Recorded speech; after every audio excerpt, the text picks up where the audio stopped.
Yeah, man, just like it was on cue, man. The school calls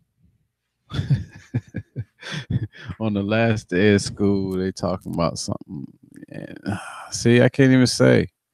That's like some family, that's some family stuff. You know what I mean?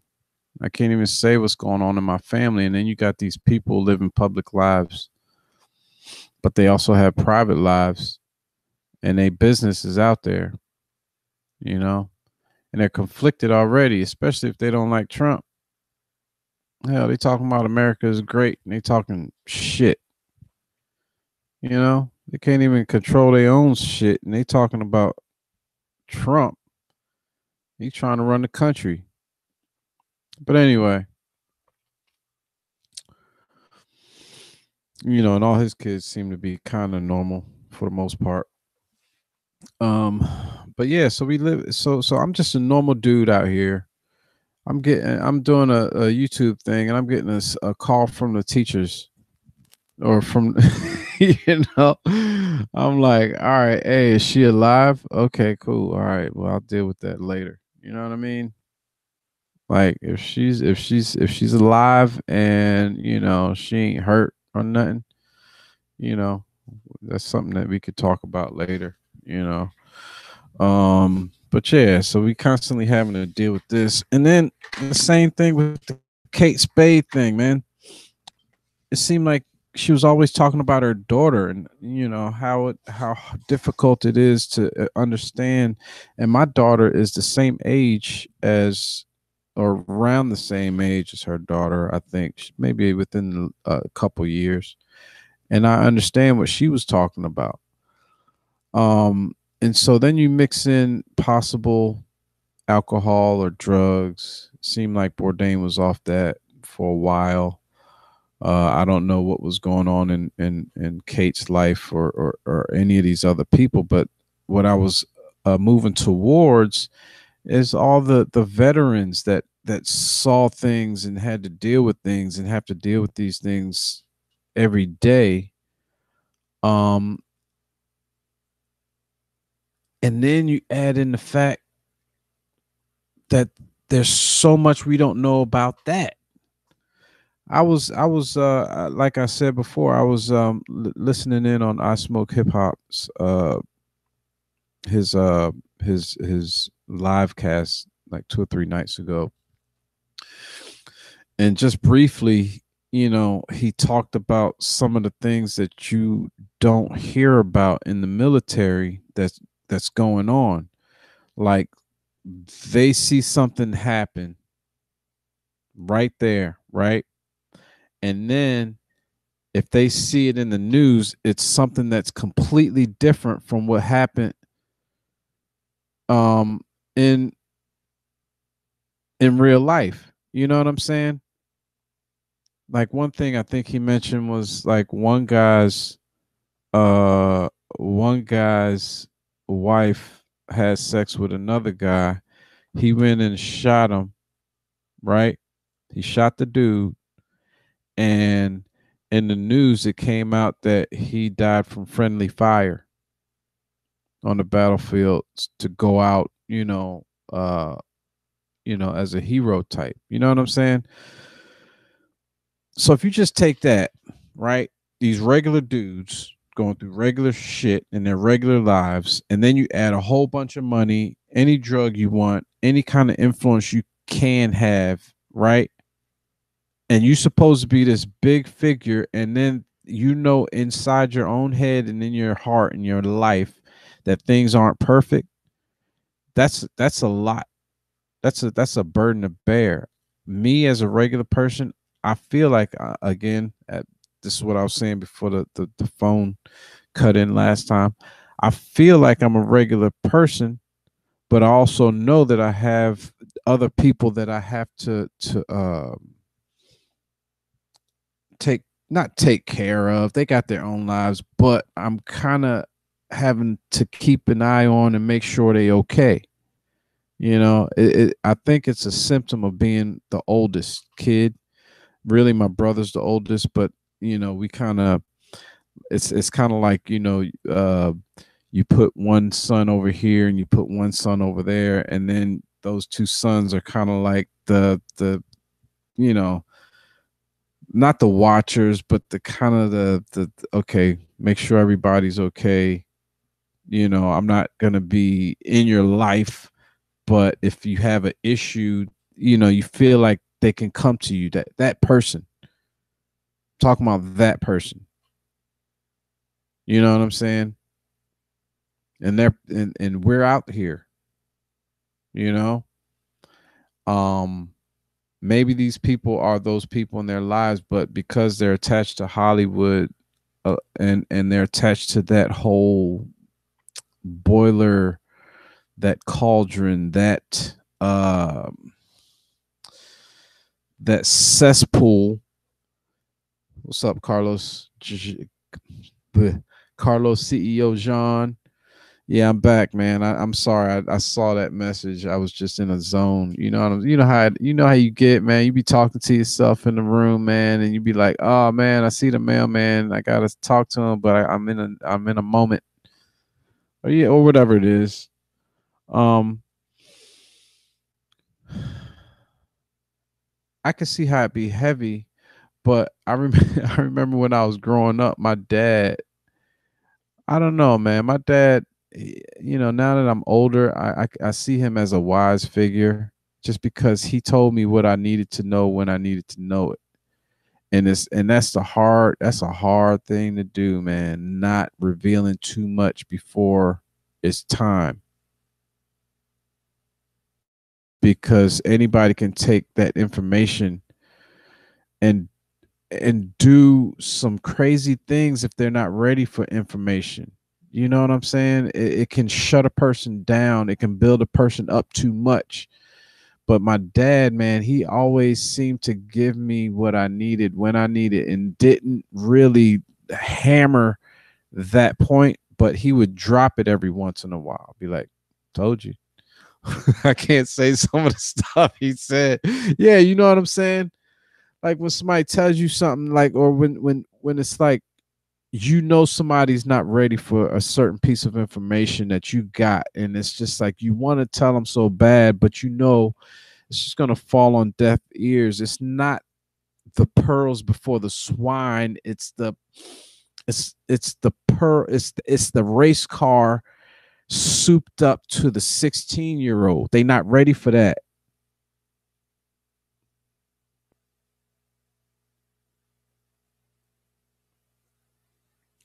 And it's hard to manage people's, what you think people, because sometimes we tend to pacify too damn much too,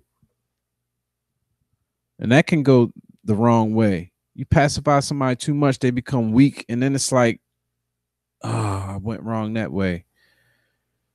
So you stuck in this area where sometimes you don't want to do anything because you don't want to mess nothing up, right?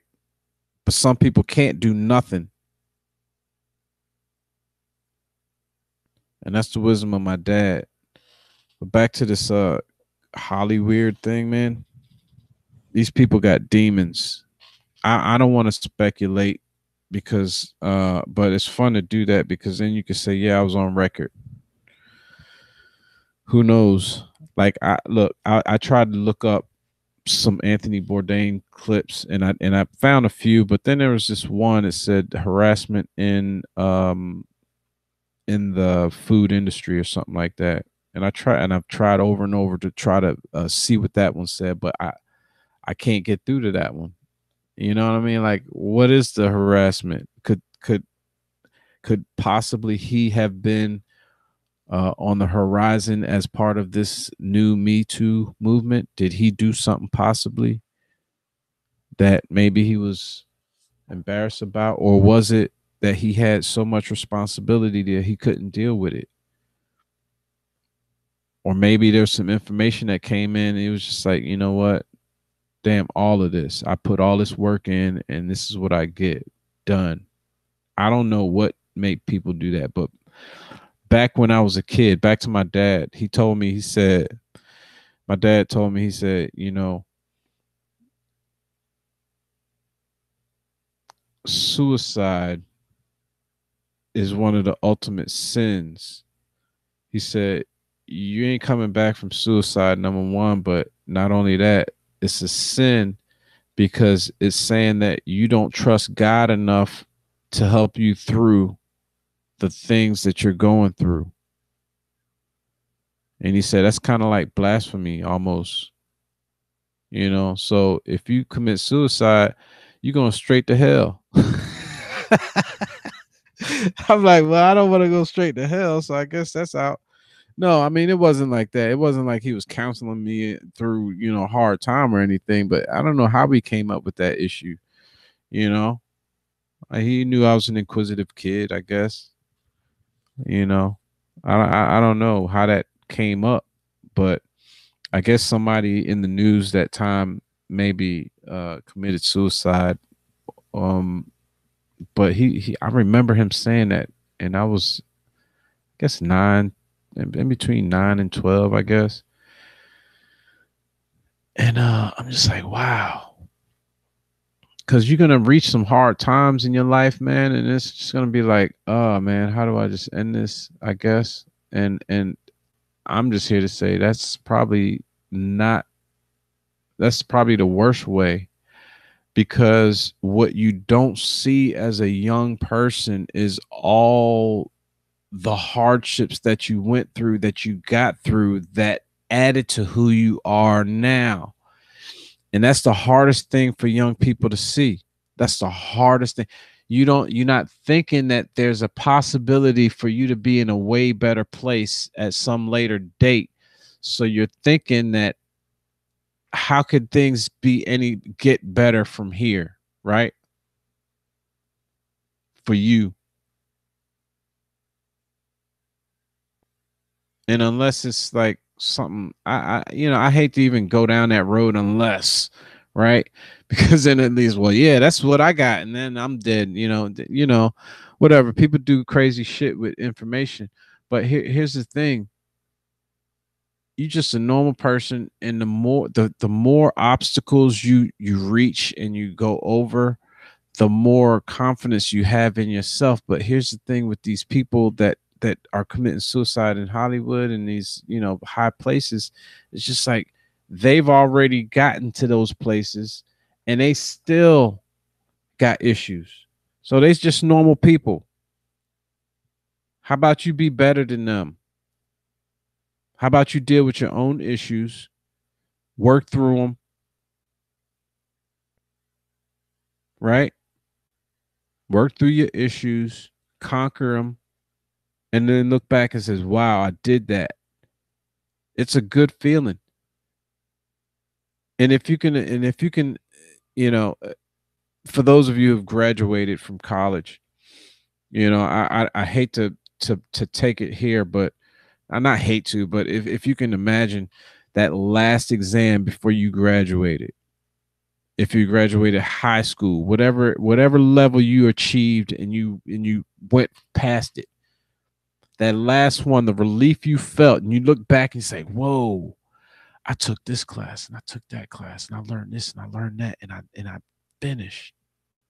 Let's say you didn't finish high school, but you learned how to read and you started a business. Whatever it is, man, you don't compare yourself to other people, man. That's where you're going to go wrong. Ain't none of these people out here better than me. And I try to tell my daughters that every day. Nobody is better than your damn daddy. And y'all got some work to do.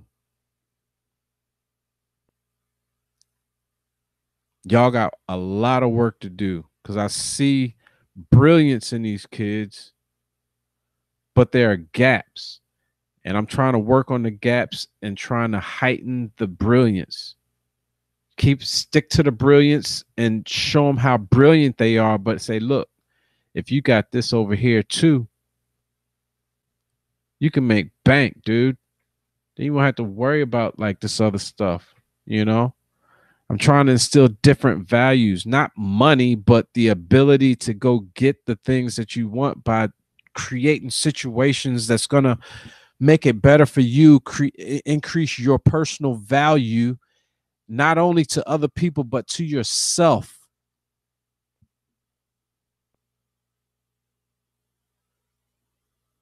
And once you see that value in yourself, you're not going to go like I did this week and go to somebody's house and say, wow, okay, this is about $800 worth of work here. And I'm ready to get started. I'm going to go.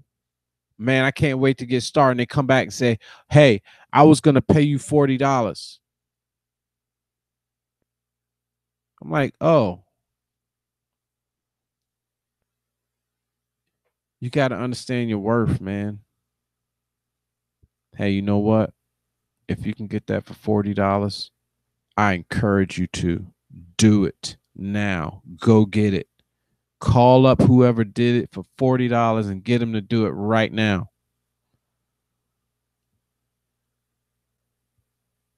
Go. Hey, matter of fact, give me their number so I can get them to do this shit for $40 on the next job I'm gonna charge for. You know what I'm saying? I want somebody like that. Not so I can take advantage, but you willing to do that kind of work. You don't mind working. Anyway, I don't went too long on this. I apologize, but you got to know your worth, people. And these people out here, they not better than you. None of these people are better than you. They damn sure ain't better than me, but none of them are worse than me on a base level. We all have the same chance. We just got to do something with our chances. You got to be able to know how to see those opportunities, man.